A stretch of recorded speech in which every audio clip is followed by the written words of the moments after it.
In early 2011, the governments in the United States and Canada welcomed the name Salish Sea as the umbrella name for the Strait of Georgia, the Strait of Juan de Fuca, and the Puget Sound.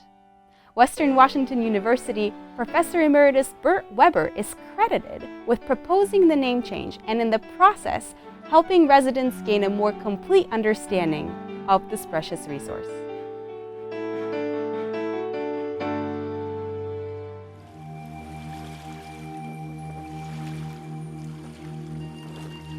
Everybody knows the Strait of Juan de Fuca, Georgia Strait in British Columbia, and Puget Sound. It's been thousands of years that humans have lived around the boundaries of the Salish Sea, but only until the 1990s that it was recognized as a distinct entity.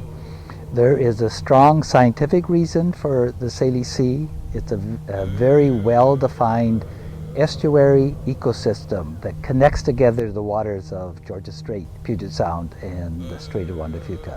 So it is a distinct entity. What's even more interesting in my mind is how the name has become popular. Not everybody knows where it is yet, but if you start looking at how the Salish Sea name is being used, there's no question that it is here to stay. And so that means it's also serving some need that people have about this place that we all live in. The Salish Sea name, I think, has its roots in the oil transportation industry. When oil was discovered in Alaska and was going to come into the inland waters of what is now the Salish Sea, people recognized and started to look at what was at stake, what would we lose if there was an oil spill? And it became clear as that kind of science was done that there was an ecosystem, and that was the ecosystem that said, yes, this is an entity that should be acknowledged. I had the incredible luck to think about the name and offer it at a time that there was a reception for it.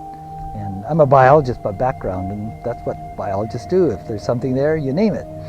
But that's actually a human trait. If there's something that we want to learn about, and there's something that we're interested in, it's very difficult to proceed very far if it doesn't have a name. I guess in that way, the credit for planting the seed belongs to me.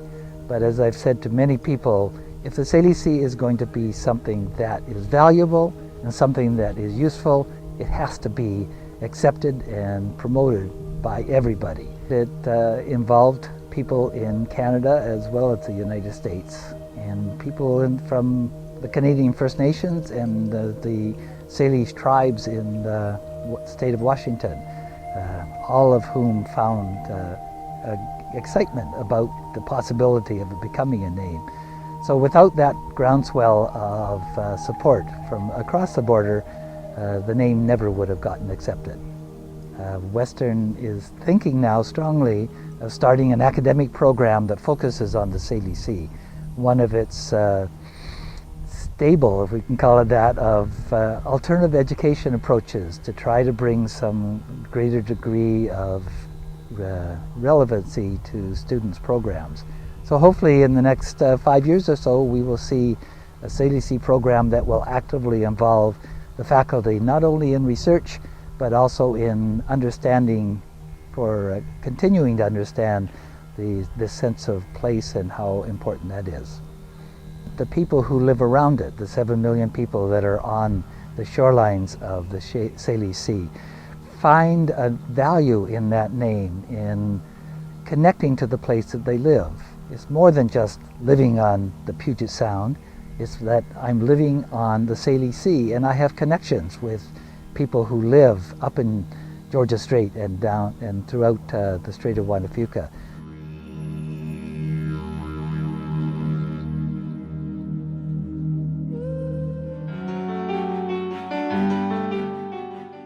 To actually see the gas being produced, we added a whole bunch of soap. And so it produced this cascading, just giant volumes of foam. Made a cloud by pouring hot water into liquid nitrogen, and the gas actually expands so rapidly you get some thunder in the room.